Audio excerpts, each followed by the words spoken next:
O nome da minha talk chama-se Startup Programming Tutorial, or how I Programmed on a Startup and Ultimately Led It to Doom. Essencialmente é a história do meu ponto de vista na minha ex-startup onde eu era cofundador. Portanto, vou começar por me apresentar.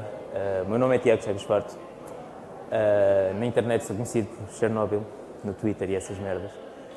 E aquilo é a minha página. Se alguém, por acaso, já experimentou ver a minha página nos últimos 10 anos, é uma página em branco.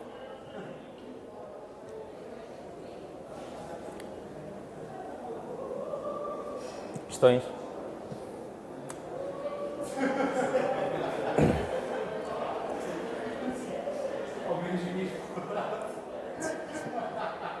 Portanto, eu não sei muito bem sobre o que é que vinha falar e claramente o meu público também não sabia muito bem o que é que vinha ouvir. Podia falar de fama, de lucro, de engenharia, aos chavões típicos das startups como Move Fast and Break Things ou Fake It Till You Make It. E não vou falar sobre empreendedorismo, porque isso fica a cargo de certas e determinadas pessoas. E também não vou falar de 3 anos de sangue, suor e lágrimas. Sintam-se à vontade para fazer questões ao longo da apresentação. Ao longo destes últimos 4 anos, esqueci-me de uma quantidade imensurável de merdas que podia meter aqui. Uma das quais foi que tivemos um estagiário francês na empresa, do qual já ninguém se lembrava. Não meteste para aquele francês? Eu meti umas letras pequeninas sobre francês. Portanto, como estava a dizer, a talk fala essencialmente sobre memórias reprimidas e eu não me lembro absolutamente cerca de 96,57% da minha... Perguntei ao André. Muito disto foi duro. Eu não me lembro de uma grande parte do que aconteceu e a minha memória ficou corrompida, como tende a acontecer com memória, no fundo, à medida que o tempo passa. Após 4 anos, é normal que muitos detalhes se percam. E agora parece que estou a ler os slides. Devia ter deixado o portátil aberto. Também é importante salientar que não me lembro da ordem pela qual aconteceram um monte de merdas. Eu lembro-me que, após me lembrar da existência do estagiário francês, eu lembrei-me com uma incrível precisão de que o nosso colega Nuno, de quem eu já falo mais à frente, entrou 2 semanas antes dele sair. Que essencialmente um era tão útil como o outro. Mas um recebia ordenado e o outro não. Na prática éramos todos igualmente úteis, dado que... Pronto.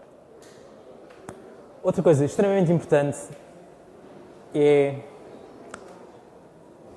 olhares para o teu código 4 anos depois e não te lembrares de absolutamente nada do que tu fizeste. Não sei se o meu pool...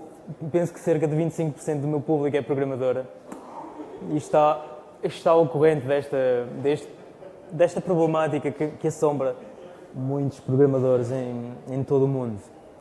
É um problema imenso. Espaços. Vamos a esse assunto depois. O código tem tendência a autodocumentar-se, mas mesmo assim, sabem como é.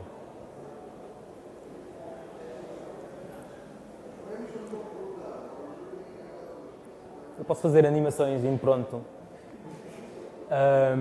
Alguém sabe o que é uma startup? Eu também não. Não sabia e ainda não tenho bem a certeza. No fundo é uma empresa, trabalham lá pessoas e 90 e tal % delas vão à falência. Tem um ambiente de trabalho bastante ágil, que é uma palavra que estava na moda, que seria bem mais interessante se utilizar a palavra caso estivessem aqui cerca de 50% de programadores, mas com 25% o ambiente torna-se um bocado.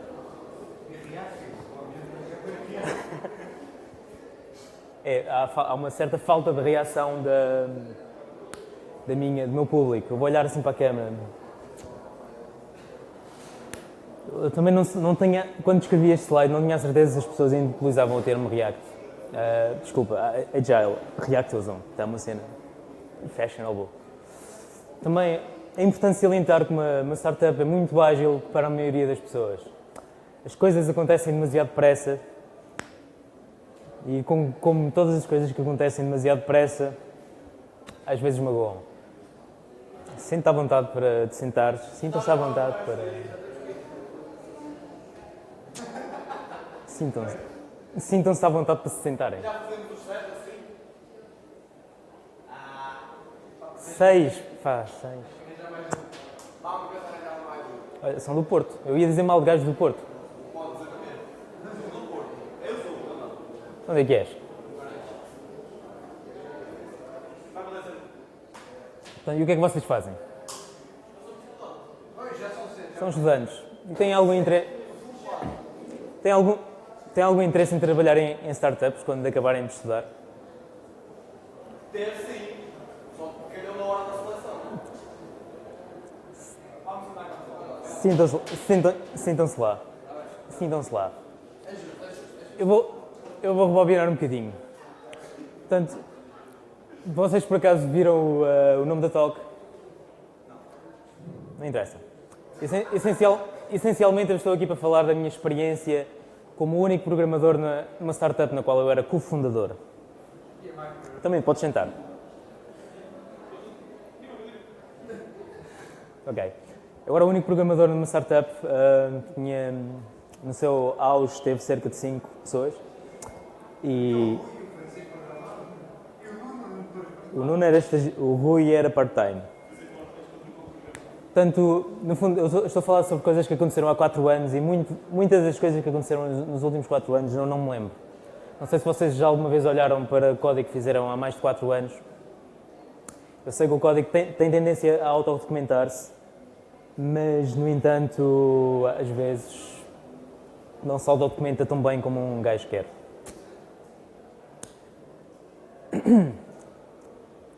Sabem o que é uma startup? Sintam-se à vontade para fazer perguntas ao longo da apresentação, porque eu não sei muito bem o que é que vou fazer. Não sei, uma startup é uma merda de uma empresa e 90% da merda das empresas vão à falência ao fim de... Os primeiros 3 anos são essenciais. No fundo, nós duramos 3, portanto, estamos na média, é bom.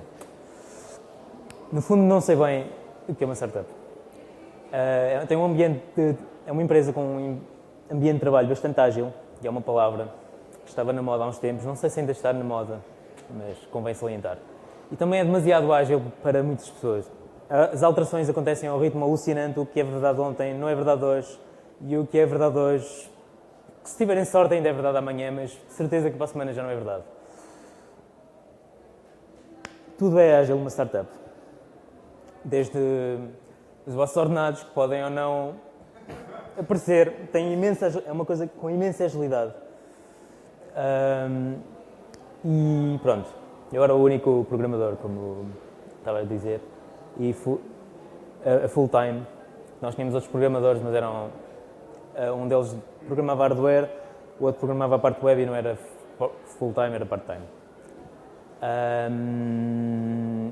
O que, sendo o único programador na empresa, é uma forma bastante ágil de propagar as alterações, pois toda a equipa de programação está ao corrente da atual situação. Eu vou tentar manter a história curta, porque é chato ouvir pessoas a falarem sobre as suas histórias pessoais. Portanto, a minha história, pessoalmente, para vocês que são estudantes, é importante saber, começou não há muito tempo atrás, mas há cerca de 4 anos.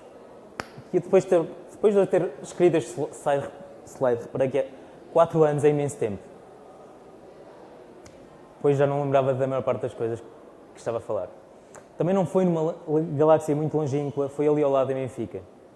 Portanto, foi há cerca de 4 anos atrás, perto de um estádio de futebol. A minha história, pessoalmente, começou no Facebook. Por volta de julho ou junho de 2012, eu recebo uma mensagem no Facebook de 2 gajos. Ao fim do mês, eu decido responder à mensagem, ver o que queriam. E eram 2 gajos. Eram 2 gajos com um projeto. Convidaram-me para participar num projeto. Dado não ter nada melhor para fazer na altura, eu respondi-lhes e parece-me fixe, boa. Portanto, ao que eles responderam, vem ter ao nosso escritório. E lá fui ao escritório. Fiquei fascinado por eles terem um escritório, que ao início pensei que fosse um projeto de fim de semana, estilo vamos jogar a bola no fim de semana, bora lá. Mas não, na realidade eram 2 gajos com uma empresa, uma startup. Que era isto? Portanto, o nome da startup era Nozomi, que é um nome de uma atriz pornográfica. Aliás, é um nome muito comum em atrizes pornográficas japonesas, mas parece que temos um público conhecedor. Mas, no entanto, quando a empresa foi criada porque um dos sócios fundadores encontrava-se no Japão, na altura, a apanhar o comboio Nozomi, que é um comboio rápido. Comboio. E numa das feiras onde fomos, apareceram uns japoneses. Oh, Nozomi! E disseram, oh, the train, yes! Very nice! Foi isso. Portanto, marcamos a reunião. Eu vou ter com os 2 gajos. O João, o CEO mau, e o André, o CTO bom. No sentido de polícia bom, polícia mau.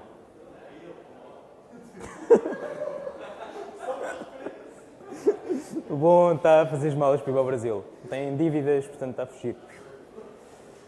Portanto, eu encontro-me no escritório com eles, temos uma entrevista e eles decidem que é boa ideia contratar o gajo que demorou um mês a responder à mensagem que eles enviaram. E que entretanto, segundo um deles, eu passei a entrevista assim, mais entretido com uma garrafa do que com a conversa propriamente dita. Portanto, a nossa empresa chamava-se Nozomi Criminal Investigation Solutions. No fundo, era uma empresa de desenvolvimento de hardware que desenvolvia soluções para a investigação criminal, coisas para a bófia, que não é o grupo de utilizadores mais técnico do mundo. Portanto, a ideia dos nossos produtos era ser o mais simples de usar possível para que os polícias conseguissem pegar naquilo e usar. Depois de conhecer polícias, não tenho a certeza que o nosso produto fosse o mais simples possível.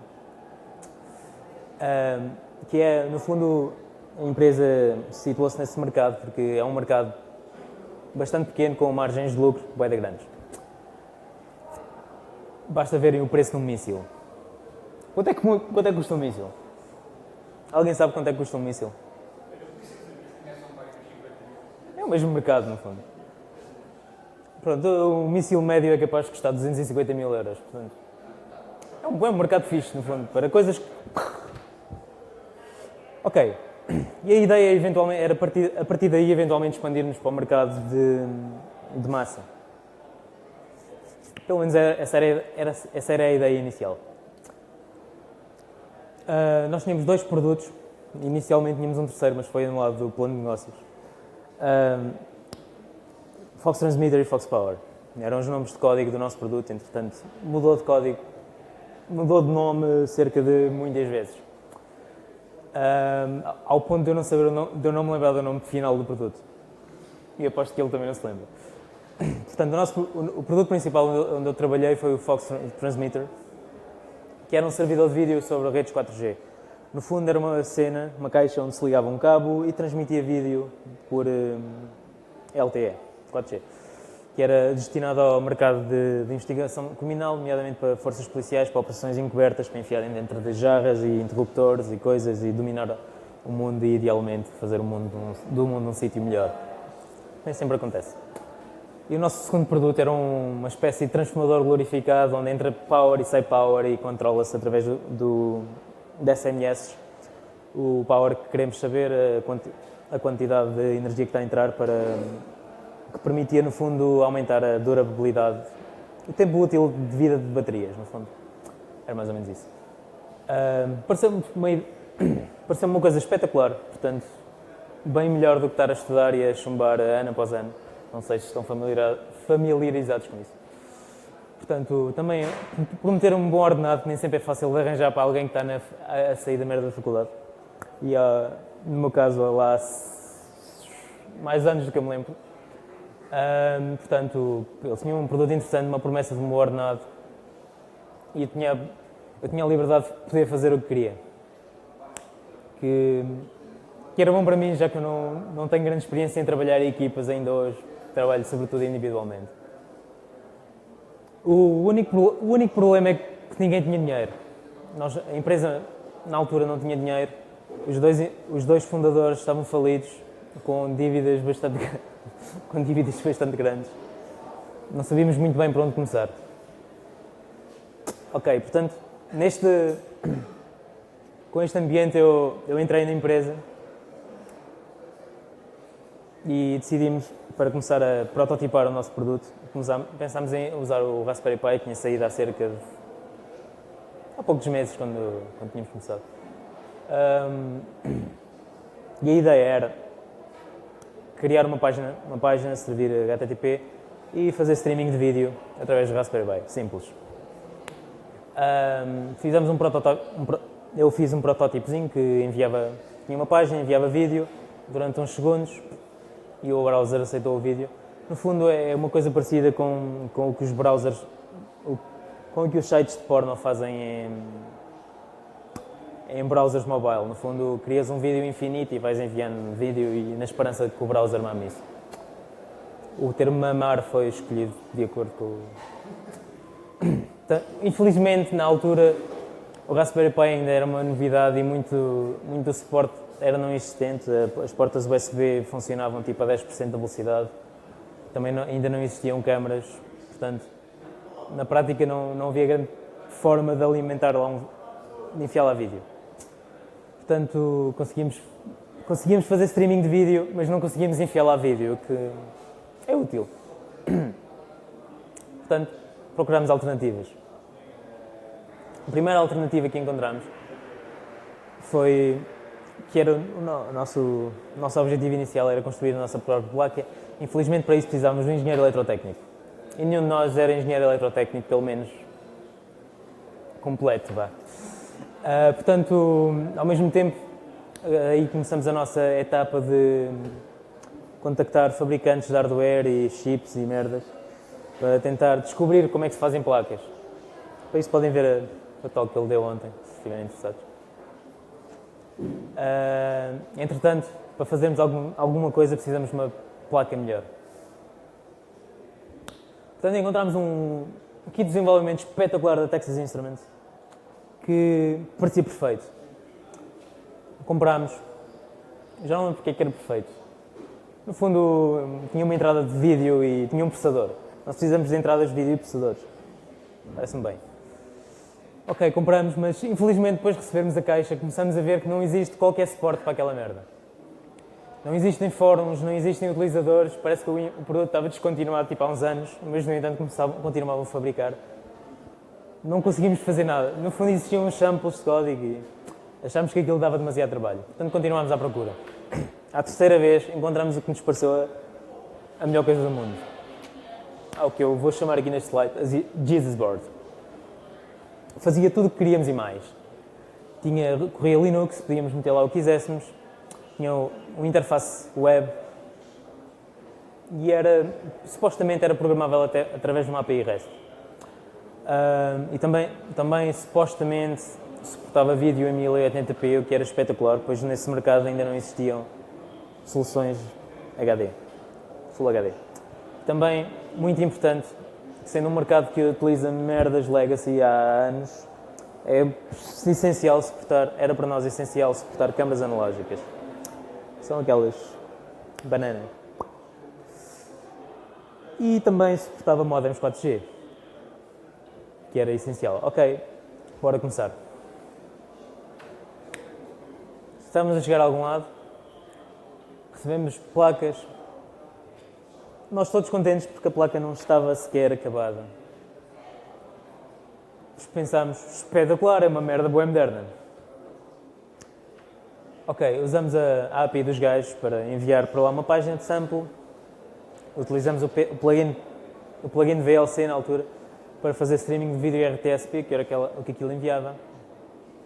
E após 2 semanas temos uma página, um protótipo a enviar vídeo através de uma câmera lá ligada. E penso que na altura para a ligação 4G utilizávamos uns uns routerzitos da ASUS que permitiam ligar lá uma pen USB ligado por um cabo de rede e tínhamos um protótipo funcional. Foi suficiente para convencer os nossos primeiros investidores a darem-nos guita. Portanto, isto foi no fim do ano de 2012. Portanto, em dezembro de 2012 isto era a empresa. Em janeiro de 2013 isto era a empresa.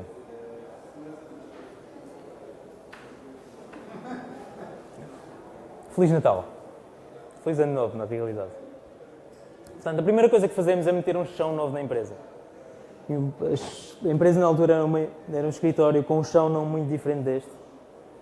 E fomos todos contentes de correr até ao IKEA ou coisa parecida, comprar tábuas e forrámos o chão com tábuas. Vocês trabalharam sozinhos, se chamassem mais cedo eu ia. Eu meti algumas tábuas. O segundo passo, como já viram anteriormente, foi arranjar um designer. Pois o nosso logotipo anterior é feio como a merda. Adeus, logotipo estúpido. Terceiro passo, quarto passo, importante, comprar computadores. Dá jeito para trabalhar. Na altura estávamos todos a utilizar os nossos portáteis pessoais. E assim... Bem monitores. Comprámos... Cada um de nós tinha 2 monitores grandes, 20 e muitas polegadas. Também comprámos ferramentas para a produção do nosso produto, pois o nosso produto precisava ter uma caixa onde as pessoas não fossem ver que aquilo era uma placa da ASUS ligada a um modem, ligada a outra coisa. Importante. E outras ferramentas tipo ferros de soldar e essas cenas. Portanto, outro passo importante foi contratarmos um web developer, pois as minhas skills de desenhar coisas não são as melhores. Eu já mostro umas fotos de interface antes e depois. Está aí o link do gajo. Também, portanto, contratamos uma secretária e arranjamos um estagiário francês grátis. Eu só me lembrei da parte do estagiário francês há poucos dias. Até eu tive por aí um ano sem me lembrar que o gajo existiu na minha vida. Tal foi a sua utilidade. Felizmente ele foi grátis, portanto. Ele trabalhou imenso para aquilo que lhe pagamos. Portanto, o meu colega, o web guy, aí referido, ele trabalhava na parte web e eu trabalhava na parte de baixo. No fundo, o trabalho dele era fazer as coisas bonitas e eu disse-lhe na altura que a placa que estávamos a utilizar tinha PHP lá dentro e um servidor Light HTTP. Portanto, ele começou a trabalhar com quaisquer que fossem as bibliotecas de JavaScript que estavam na moda na altura, há 3 ou 4 anos atrás.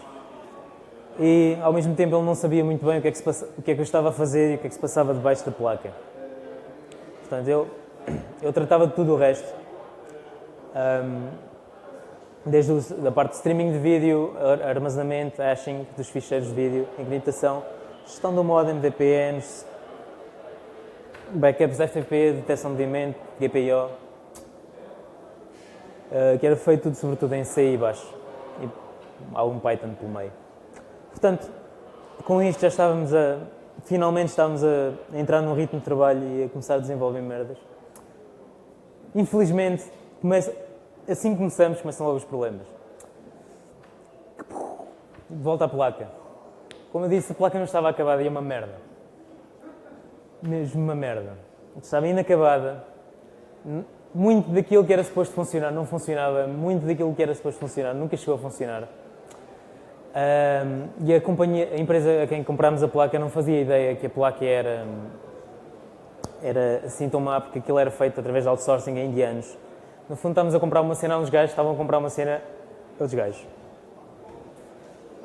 lição importante para o futuro, cut the middleman. O que era suposto estar a funcionar não estava a funcionar como eu tinha dito. Fazia streaming de vídeo, mais nada, que era aquilo que eu tinha visto que funcionava, no fundo.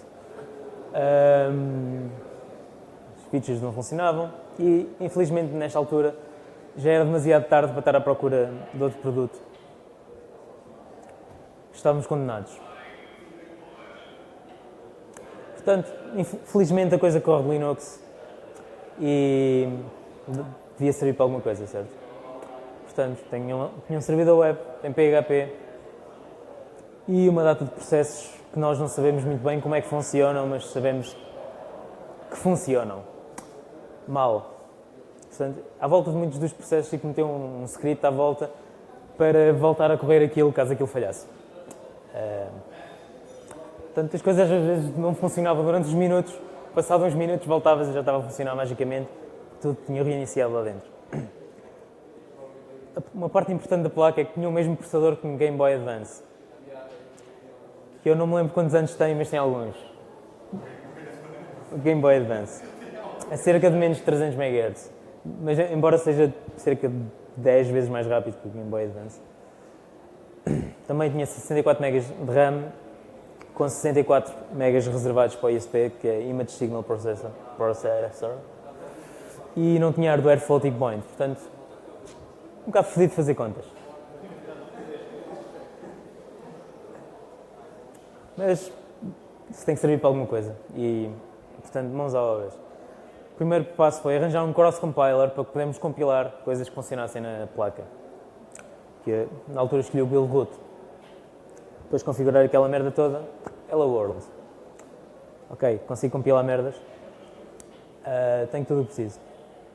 Ok, passo 3, compilar coisas. Mas infelizmente não há muito software que ainda suporte aquele processador. Portanto, tivemos que nos safar com aquilo que havia. E não havia assim tanta coisa, especialmente que funcionasse. Como eu tinha dito, isto era o interface antes, quando eu comecei a fazer, e isto era o interface quando o meu colega começou a trabalhar nele.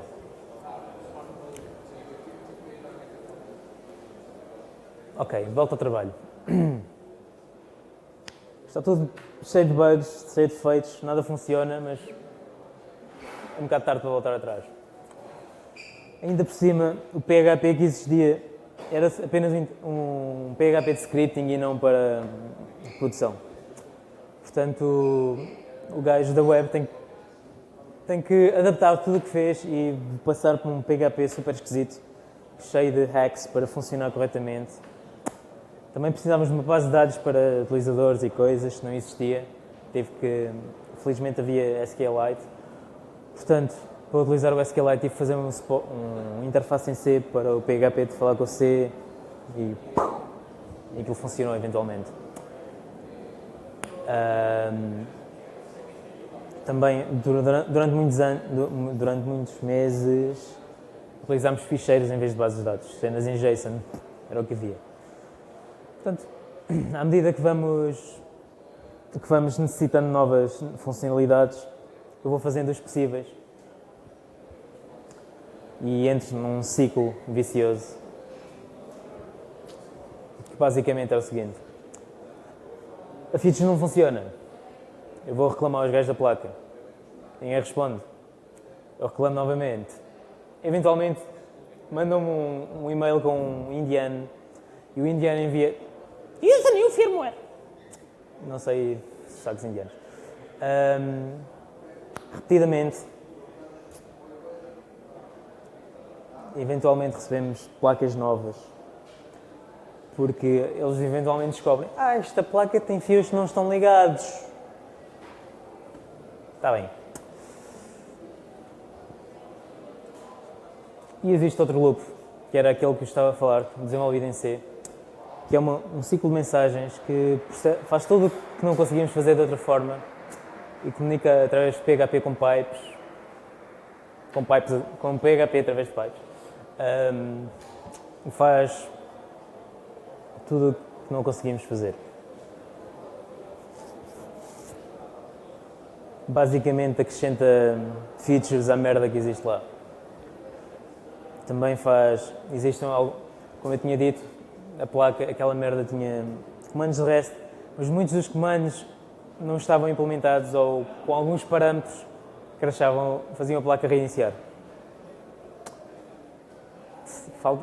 Tinha uma certa falta de sanitização dos parâmetros aquilo. Portanto, também esse loop em C também trabalhava com o modem através de comandos AT para a gestão das SMS que podíamos utilizar para controlar a placa. E foi feito a pensar na merda que tínhamos, lenta, com pouca memória, e habituei-me a utilizar o top. Para quem não sabe, uma ferramenta de Linux mostra os processos e a memória e o CPU, essas cenas. E também é importante salientar que essa interface em C também tem uma base de dados. Ou eventualmente posso filtrar aquilo e meter no GitHub. Portanto, um dos primeiros desafios que tivemos era aceder à rede. Ou seja, um gajo mete um cartão no produto, liga e tens de conseguir aceder àquilo de alguma forma. A maior parte dos ISPs atribuem um IP dinâmico, portanto, não podes simplesmente, embora possas pedir IPs fixos, se tiveres algum poder, mas caso geral não tens e também não queres, idealmente podes usar cartões descartáveis, portanto. Inicialmente nós criámos um protótipo que se registrava no servidor, enviava a sua identificação e o utilizador ia ao servidor e descobria o IP. Infelizmente isso para nós era um bocado pouco viável devido ao nosso mercado, pois caso alguém acedesse ao servidor podia ter acesso a muitas coisas que não devia. Portanto, era pouco seguro. Tivemos que optar por usar SMS. Basicamente, enviámos um SMS para a coisa e a coisa devolvia-nos um IP simples. Também, depois de configurares isso, podíamos meter um Dynamic DNS. Portanto, infelizmente, nós, quando começámos a viajar com o produto, lembrámos-nos que muitos ISPs pelo mundo fora partilham os IPs. Portanto, cá geralmente temos um IP único, que não é bem verdade na maior parte do mundo. Portanto, a solução era configurar uma VPN através de SMS, portanto, e assim acedíamos à placa. É fazer as contas, como o nosso grande gajo da WAN. Ok, outra parte importante, outro desafio importante que eu tive foi fazer um sistema de updates para a placa. As placas estão distribuídas um pouco, idealmente estariam distribuídas um pouco por todo o mundo. E precisávamos de uma forma de fazer update às placas. Também, dado aquilo ser mau, dava-nos jeito que as pessoas não vissem o que é que se passava por baixo. Então esses updates tinham de ser encriptados e feitos de forma a que fosse difícil de hackear aquilo. Portanto, e tinha que ser feitos de uma forma flexível. Como eu disse, não queríamos que ninguém soubesse aquilo que estávamos a fazer. Portanto, essencialmente tínhamos um ficheiro update.json num servidor. A placa ia lá ver o que é que havia, esse ficheiro tinha informação da versão.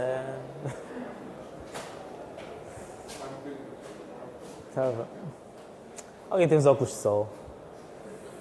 Portanto, também tinha uma flag para forçar o update.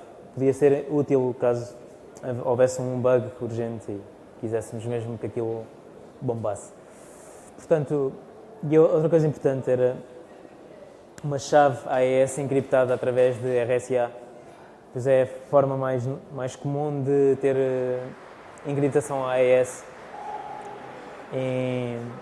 Aliás, encriptação assimétrica em coisas grandes. Foi necessário fazer isto. Durante todo o processo ao longo de toda a vida da empresa, aprendi imenso sobre essas merdas. Portanto, a placa saca o ficheiro, extrai, desencripta, decifra o ficheiro, extrai o ficheiro e corre um script existente na placa. E esse script, no fundo, copia coisas de um lado para o outro, faz o que nós quiséssemos, ou pode simplesmente fazer reset ou limpar settings. No fundo, era uma coisa bastante versátil que arranjei para fazer o que quiser, se achasse que podia ser preciso, sem dar muito trabalho. Mas no fim disto tudo, apercebemos que o mais simples era pegar num ficheiro, meter no cartão SD e ao iniciar a placa ia procurar se esse ficheiro existia no cartão de memória e corria o ficheiro. Muito mais simples. E que não requeria um servidor também. A outra parte interessante era a necessidade de verificar que os ficheiros de vídeo que gravávamos não eram modificados. Ou seja, a Bófia tem ali uma missão, está ali um drogado, vão filmar o drogado a vender droga. Ou o traficante de droga a vender droga ao drogado. E há uma necessidade de saber que esse vídeo, podia haver uma necessidade em tribunal de saber que esse vídeo não foi modificado. Então era essencial termos uma forma de saber se o ficheiro era legítimo. No fundo, tínhamos ficheiros com uma duração fixa. Para cada ficheiro calculávamos o seu hash e encriptávamos o hash e acrescentávamos o hash ao fim do ficheiro. E depois tínhamos um programa que fazia a operação inversa. Funcionava. Entretanto, na startup, nós contratamos o nosso gajo do Porto, que é extremamente parecido com este indivíduo, não sei se conhecem. E é um engenheiro eletrotécnico que contratámos para trabalhar no nosso outro produto, que no fundo veio substituir o tal estagiário francês, que tinha falado. Também, o trabalho dele, ele também era responsável por soldar coisas à outra placa. Dava imenso jeito, porque nada daquilo funcionava. Também substituímos a secretária por uma mais barata.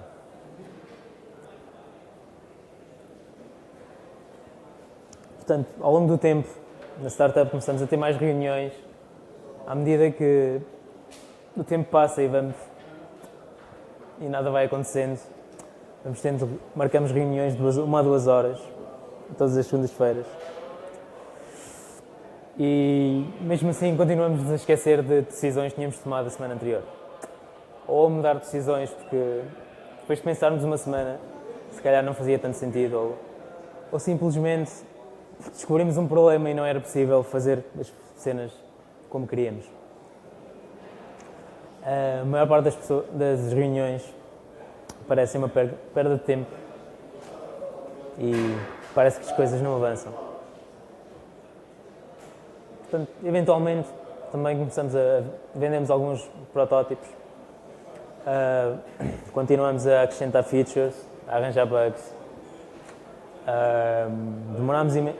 Demorámos imenso tempo até congelar o feature set do nosso produto, até termos o minimum viable product, e ficamos sem dinheiro.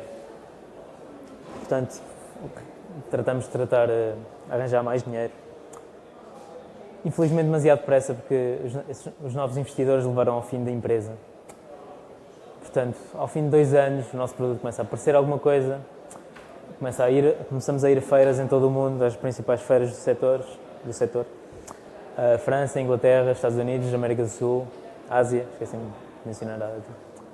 As pessoas, o feedback nas feiras é extremamente positivo. Só querem mais uma feature.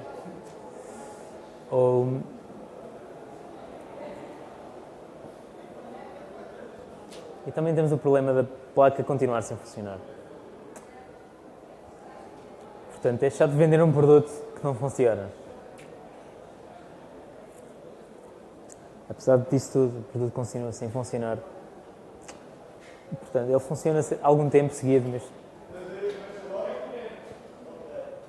E eventualmente também reparamos que quando ligamos tudo, graças ao fantástico processador da máquina, as coisas simplesmente deixam de funcionar. Embora funcionem, é o chamado problema dos testes unitários. As coisas funcionam todas individualmente, mas quando juntas tudo... Mas nada que mais umas reuniões e desativar umas features se resolva. Mais um! É o quê? Que horas são? Já da coisa acabar. Portanto, ao fim do terceiro ano, temos novos investidores. Infelizmente, os nossos investidores querem, antes de nos darem o resto do dinheiro prometido, querem que nós vendamos mais unidades. Infelizmente, é-nos impossível vender mais unidades sem dinheiro. E, eventualmente, isso escala até ao fim da empresa e é bastante triste, não queremos falar sobre isso. Mas não, foi uma coisa que não pareceu assim tão rápida na altura. Eventualmente eu começo a trabalhar numa nova versão da placa porque ocorre-nos que a melhor plataforma para trabalhar é um PC. E se tivéssemos começado a fazer tudo com um PC e passado a cena do PC para outro produto, eventualmente tudo ia funcionar. Portanto, deixámos alguns bugs para serem corrigidos na versão anterior, eventualmente quando surgissem, quando houvesse necessidade. E a ideia da segunda versão era ser um clean-up da versão original e não era suposto substituir. Ninguém quer uma versão nova quando existe uma versão... Ou seja, ninguém quer a versão anterior quando existe uma versão nova. Começámos pelo código antigo e fomos limpando e certificando-nos que aquilo funciona em qualquer lado, em qualquer máquina Linux, sendo mais fácil de meter em qualquer lado, de testar, etc. No fundo, a segunda versão é o que a primeira devia ter sido. Não é dependente do hardware, é sobretudo baseado em software, mas também traz novos desafios. Nós tínhamos começado em 2014 ou 2005, os browsers mudaram muito, mudam sempre. Já não suportam plugins e o nosso vídeo dependia de plugins e íamos ter um grande desafio aí em implementar coisas do tipo H265, VP9, etc. Portanto, esse novo projeto morre com a empresa e vai para o céu do software. São as fotografias que nós tiramos na feira, quando fomos a uma feira na Ásia. E esta também foi das poucas fotografias que eu tinha dos Estados Unidos quando fomos lá a uma feira. No fundo é o sítio onde o JFK morreu. Em agosto de 2015 finalmente fechamos a empresa depois de uma dura luta com os investidores. Eles gastam centenas, milhares de euros em advogados. Eu, ao fim de alguns meses sem ordenados, recebemos os ordenados de volta e eles não. E 3 anos numa startup é mesmo muito tempo. Demora imenso tempo a correr, a passar. Passamos imensas horas a acabar tudo. Fazemos parte no fundo, nós somos o produto. E demorei-me bastante tempo a lembrar da maior parte de alguns detalhes para este talk. Também me esqueci imensas coisas e achei que se alguma vez tiverem uma startup é bem interessante terem um diário, porque podem ficar ricos com isso, ou então não. Questões? Espetaculares.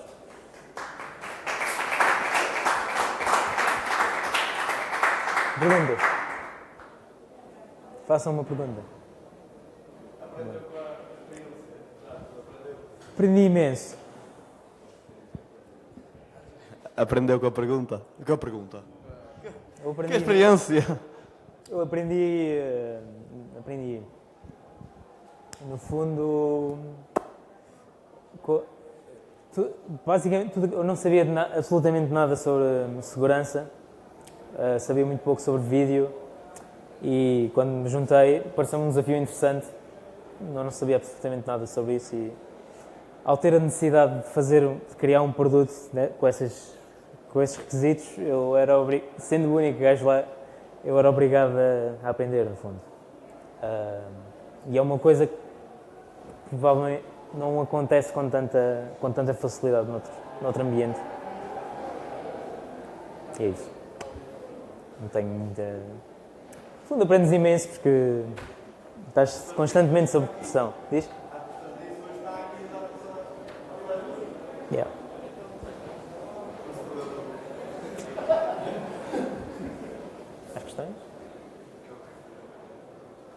Questões neste lado da audiência?